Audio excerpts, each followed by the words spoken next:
Morning. So I'm gonna do these. Okay, so you guys out here and words down here. So I don't know, has any of you been here before when I've done any of the holiday talks? So you may recognize some of the stuff at the beginning, but usually this talk is about 17 slides long. It is 65 today. So you guys asked, and I asked for windows. I got windows, so many windows. But we are in the beginning, though, going to talk about holiday traditions in St. Louis during the colonial period. Kind of give you some backdrop, like what was that like when it was mainly French people living here? How did they celebrate Christmas? Way crazier than we did. How did they celebrate New Year's? Way crazier than we did. And you'll see some interesting parallels to things that challenges we face today and challenges that were faced a long time ago. So my name's Amanda Clark. It says on here, public historian. If you have been here before, it said community tours manager. I am still totally managing the CSTL tour programs here.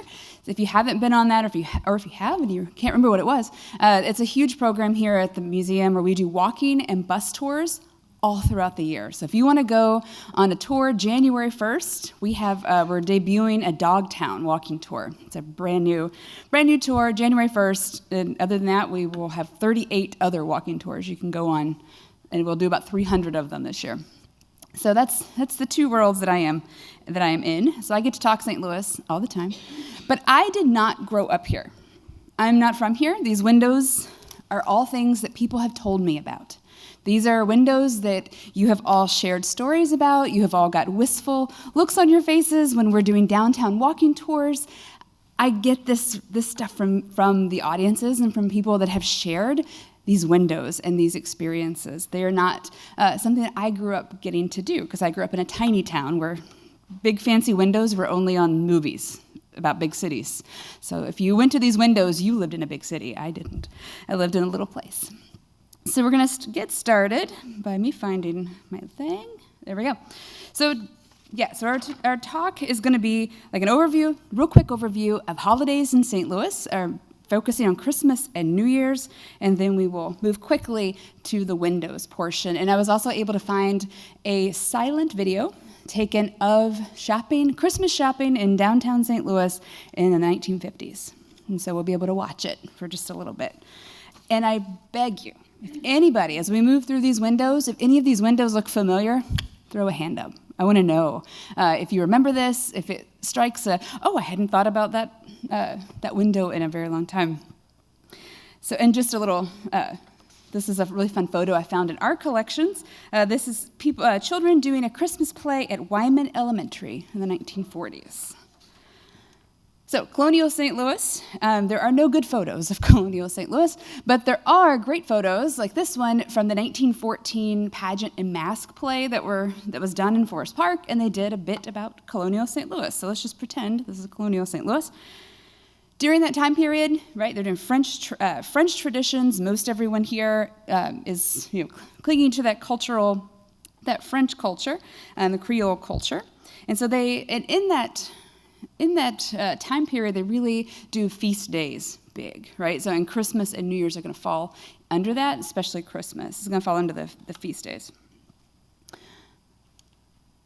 And this is my favorite. I mean, in doing the research for this is every year, this makes me so happy because it's the best headline. There's no Yule, like an old Yule.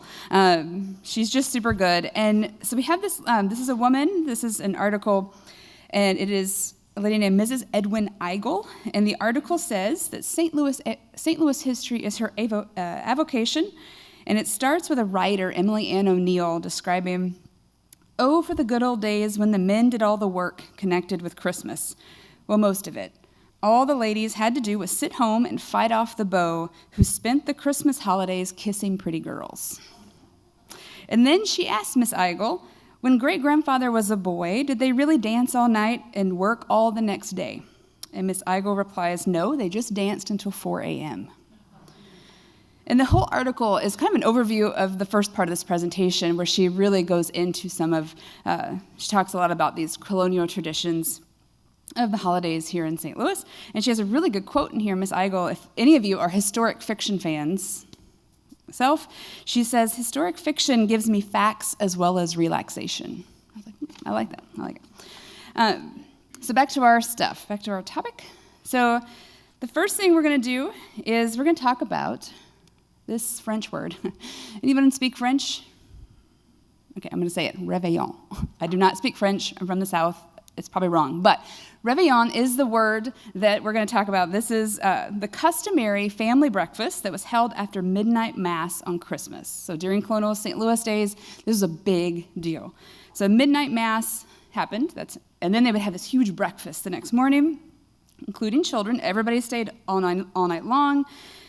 This was a time when we had just one church, so the whole village shows up to the one church. Sometimes there was not a priest here because we had a hard time getting a priest for a while. So everybody would show up, kind of improvise a mass or not. It was attended by both free and enslaved people that were living in the village. And they had traditional foods such as home-baked breads and crullers and other French pastry type things that they could, whatever the fanciest thing they could afford to make with their limited resources. There was one historic account that detailed that one family, all they had was bison, so they made their entire réveillon breakfast with bison. They had bison rump roast, bison tongue, and lots of other bison parts that I wasn't quite sure what was going on there. But so people did the best with what they could in creative ways in order to have this big breakfast the morning after. Christmas Day would have a large ball, relatively speaking, because we're talking about a tiny village. Married couples opened the ball by dancing a minuet. And just like the Mass, everyone could attend, rich or poor. And then I did find a great newspaper description from the 1840s. Hang on to that date. So this is in the newspaper in the 1840s. They are interviewing a little old lady who thinks St. Louisans of the 40s do not observe the holiday fittingly. She's telling a group of kids in the article about Christmas in colonial St. Louis. And she mentions first that, quote, the mass of the rising generation have celebrated it by firing squibs, crackers, and pistols, to the great danger of those passing through the streets and by running about begging Christmas gifts.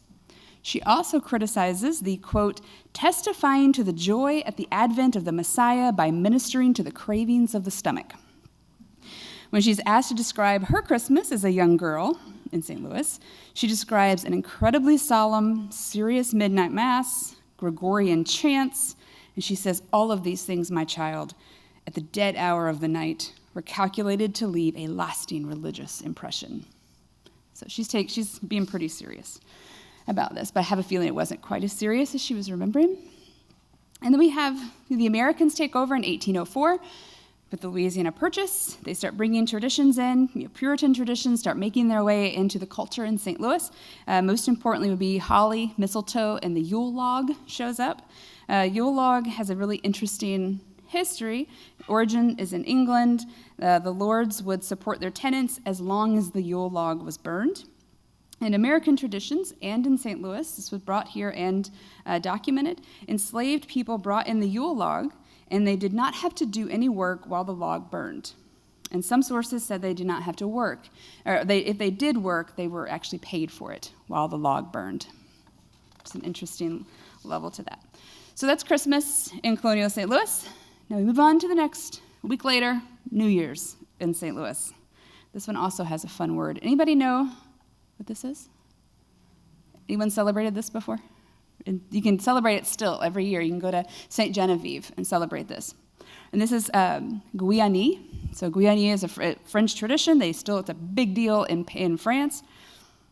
But they were doing it and it sounds like quite the party that happens even now. In colonial St. Louis, Guiani was celebrated by families going to the home of whomever was the oldest family member. They received a blessing and an exchange of a kiss of peace. It was also supposed to be something that you did with any neighbors that you had a beef with. You were supposed to go to their house, get a kiss of peace. And going back to Mrs. Eigel, the old Yule log lady, she says this was also the happy time of the young men's visitation of unwed females, when they kissed the young girls and wished them a successful marriage by the following Easter. Kids were given presents from their godparents on that day, which is an interesting spin that we don't think of for New Year's. There's another version of this describing Guyanese traditions from a scientist that was part of an expedition to the West, the American West, in 1820. He describes how the French in their crew celebrated the New Year. It included masquerading and begging for things to be stored for the upcoming Twelfth Night feast. Twelfth Night included a big ball, and the traditional drink for Twelfth Night was called ratafia, described as rum gooseberry, currant wines, and cherry bounce. Which I don't know what cherry bounce is. I would love to know and have some. They also ate a cake in which 4 beans were placed inside, and it was a baked cake, and the girl who found one of the beans was elected queen of the celebration. So the important takeaways of the Guyanese is the going from house to house, making social calls on New Year's Eve or on New Year's Day. This is a big deal because this is going to show back up in the 20th century. We're going to kind of revive this tradition in St. Louis. And also to connect back to the tradition of shooting guns in the air on New Year's Eve, which Our Lady from the 1840s complained of. This is something that this year, when it's New Year's, we're going to turn on the news. This is going to be a complaint that people are going to have, and people have been complaining about it always in St. Louis. And I did find mention of it in 1874, where in the paper, the city coroner reports that no one was killed on New Year's that day, unlike the 12 people that died on Christmas from shooting things up in the air. Some things feel very modern, and they're not. It seems to be human nature to shoot a gun up. So that's a tradition in St. Louis, too. So we've got some fun images. This is 1940s, talking about Prairie du Rocher, celebrating New Year's with the Guyanese. So we've got folks going around. We have people also dressed up as French soldiers going house to house. In 1932, the Missouri Historical Society decided to revive Guyanese and have a ball, back when we threw balls here, just kind of fun. So they threw an event, with the Missouri Historical Society in honor of Guyanese in 1932. Let's see. Oh, and this is one more of my pistol firing thing. I'm really obsessed with this, having always happened. Let's move on, though. So one last thing. So in 1922, it's an article that writes about New Year's traditions of the past and how people used to make all these social calls on New Year's Day. And it's the wealthy going from house to house, making social calls. They didn't ask for food and things by that point. They were a little more civilized, they thought. And we've got another one. A lady recalling New Year's and holidays past. I love this, that Beau often made 200 calls in a day, going from house to house. Another big St. Louis tradition, more modern, is the Christmas Carols Association, which we will have here on Thursday night at a concert here at the museum. This was brought to me when I was reaching out to different people in the community, asking for Christmas memories in St. Louis, since I didn't grow up here. And someone brought not just the Christmas Carols Association with me, a woman named Julia Allen, who grew up in the Ville neighborhood. She says that as a Girl Scout, she took part in Christmas Carols Association, and the last place that they sang every year would be the Annie Malone Children's Orphanage, when there were still children living there. And they always ended the evening with a feeling of gratitude and appreciation. Some other music connections to Christmas in St. Louis. A lot of people are familiar with Meet Me in St. Louis and Have Yourself a Merry Little Christmas. That connection, an interesting little detail on that is that song was decided to be too sad for that movie in the original version, and they pepped it up. So the version you see now is her pepping it back up. That she originally sang it just too heavy, too sad, which it should be. It's a sad song. And then also Donny Hathaway grew up in St. Louis as an R&B singer, and if pretty much turn on any radio, within 10 minutes you'll hear the song This Christmas, dun, dun, dun, that one, that's a St. Louis, like he's born and raised in St. Louis. That's a fun connection here.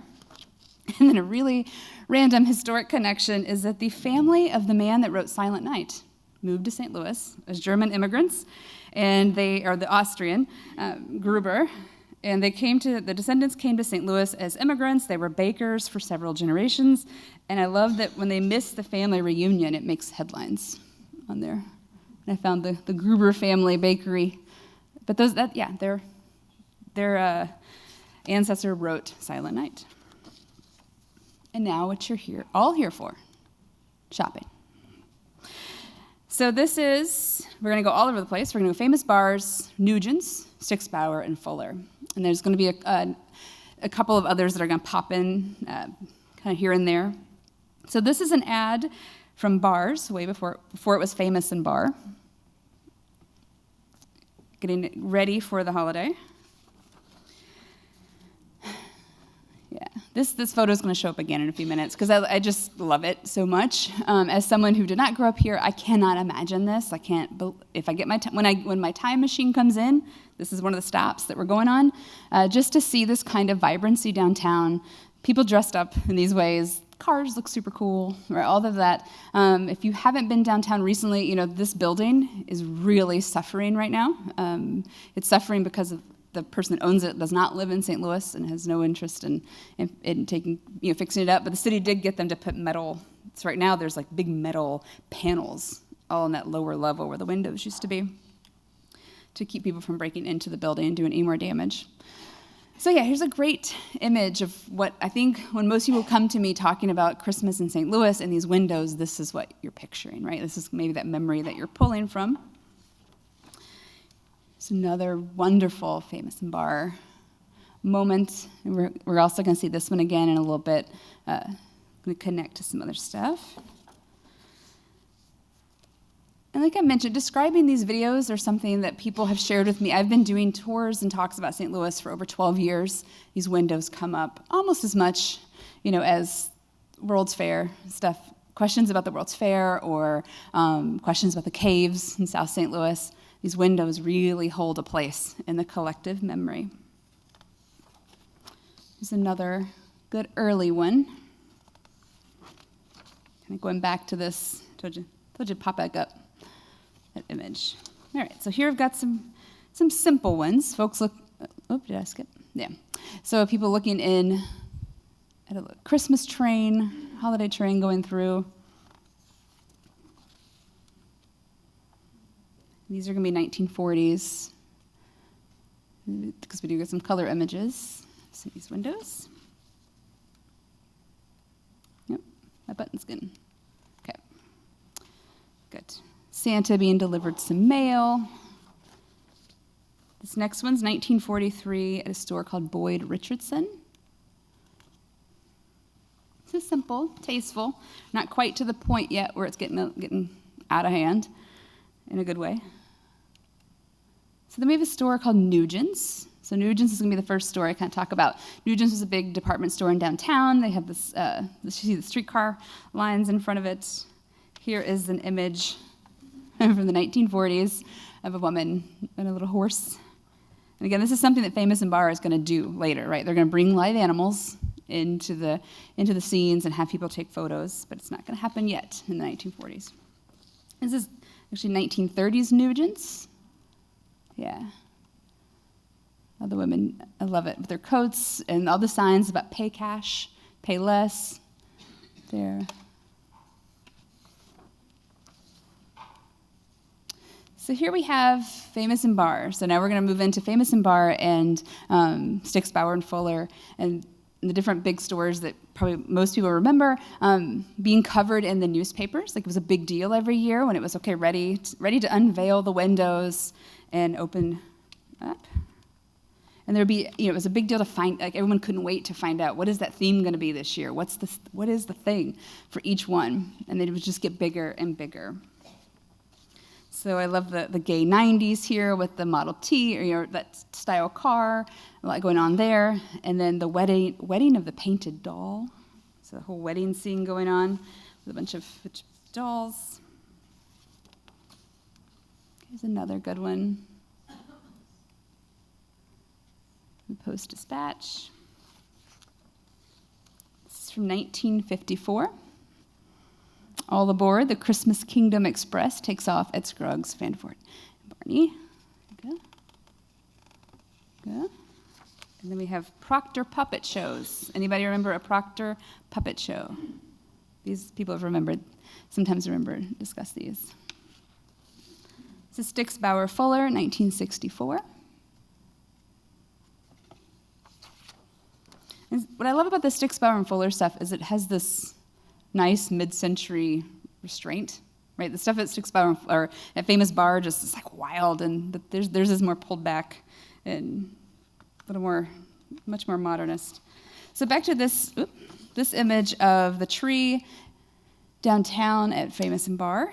And then in one year, they sent out their holiday card. Their piece was looking up into the tree, which makes this neat halo kind of effect there.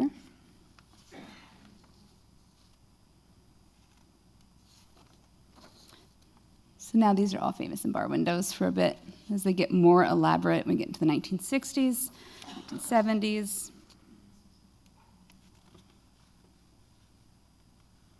Little kids in the window there. These would be telling whole stories, right? And then we start adding in live animals. It gets a little bit bigger. The holiday train gets added in. And the live animals these were in the windows. And then, of course, there would also be live animals up in where Santa was, up in the store where they had the holiday land up there. Now we have Christmas in space. This was super fun to find in our archives. These were not in our online archives. These were some I found hiding in the archives. More Christmas in space.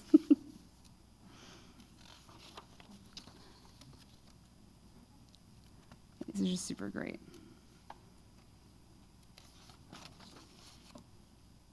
More Christmas in space.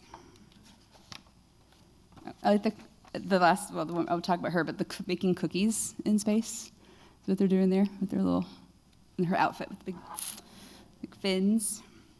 So the person that is responsible for most of what the memories that people have of these windows and these big extravagant things that were at Famous and Bar was a woman named Helen Weiss. This is Helen Weiss. Does anyone remember her, have connections to her?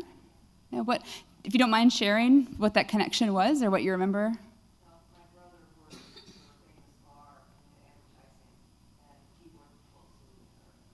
Yeah, so she said her brother worked at Famous and Bar in advertising, and she was the queen of marketing and advertising for Famous and Bar for over 50 years. And at some point, I'd love to do a talk just on her because, gosh, the promotions that she came up with, like a Viking ship coming, onto the riverfront and this whole big Viking takeover of downtown. I mean, huge promotions that were all kind of her idea.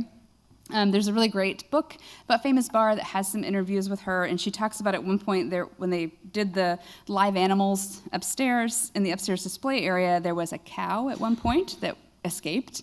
It was there for 7 maids of milking. Everybody closes up the shop, leaves the store for the night. One of the cows gets out and has a time walking around all night long, and they find him, ironically, in the luggage department the next morning. She produces the major 4th of July celebrations for the VP Fair on the riverfront from 1964 from 1964 to 1978. She's producing those big things down the riverfront. She was the person behind the annual St. Louis Book Fair, which is still a big thing, the nation's largest and oldest charity book sales. She did so much for St. Louis. She also, in the 1970s, was the person that urged Famous Bar to be the first store to employ both black and white Santas. So they were, trying to do a more inclusive holiday image at Famous and Bar, and she also was behind urging management to keep the Famous and Bar store open downtown as long as possible while everything else was leaving downtown, trying to help her with the revitalization. Back to Stix-Bauer and Fuller and their restraint. This would have been in near where the Galleria is now.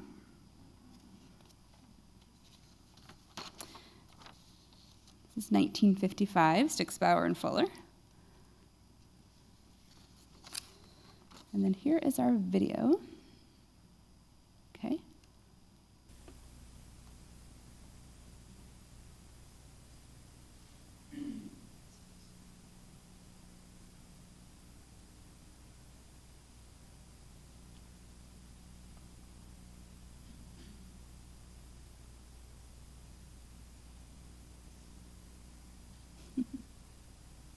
love hearing your responses. Oh, sorry, hearing your responses.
That's all I got. That's a video you can find on YouTube. It's a KSDK video, so it is hosted on YouTube, and you can find it and spend more time with it.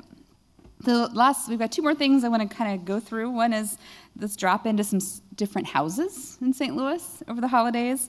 We got 1905 here, tree and family hanging out, looking super happy.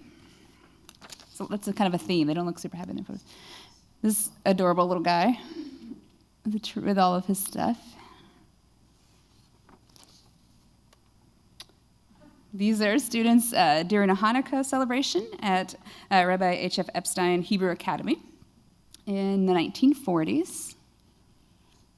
Dressed up as drills. Here we have Santa arriving at Pruitt-Igoe in a helicopter.